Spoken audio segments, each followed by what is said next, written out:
तुम्हाला माहित आहे का, गुढीपाडवा का साजरा केला जातो? गुढीपाडवा हा महाराष्ट्रातील एक महत्त्वपूर्ण सांस्कृतिक सण आहे, जो हिंदू नववर्षाचं स्वागत आणि वसंत ऋतूच्या आगमनाचं स्वागत म्हणून साजरा केला जातो.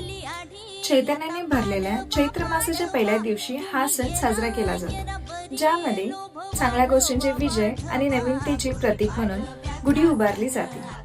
गुढीपाडवा सणाच्या मुळाशी सातवाहन राजवंशाच्या इतिहासाचा संबंध आहे, जिथे राजा शालिवाहनाने शकांवर विजय मिळवला होता आणि या विजयाचे स्मरण म्हणून गुढी उभारण्याची परंपरा सुरू झाली. गुढीला सोनेरी कापड, फुलांच्या माळा, साखरेच्या गाठी आणि आंब्यांच्या पानांचा तोरण लावून सुशोभित केली जाते आणि हे प्रवेशद्वाराजवळ लावले जाते, जे समृद्धी आणि शुभतेचे प्रतीक मानले जाते. गुढी म्हणजे ध्वज, ज्याचा उगम दक्षिण भारतात असल्याचे मानले जाते. पाडवा हा शब्द संस्कृत प्रतिपद ह्या शब्दावरून आलेला आहे. अमावस्यानंतर किंवा पौर्णिमेनंतर येणाऱ्या पहिल्या दिवसाला प्रतिपदा असे म्हणतात.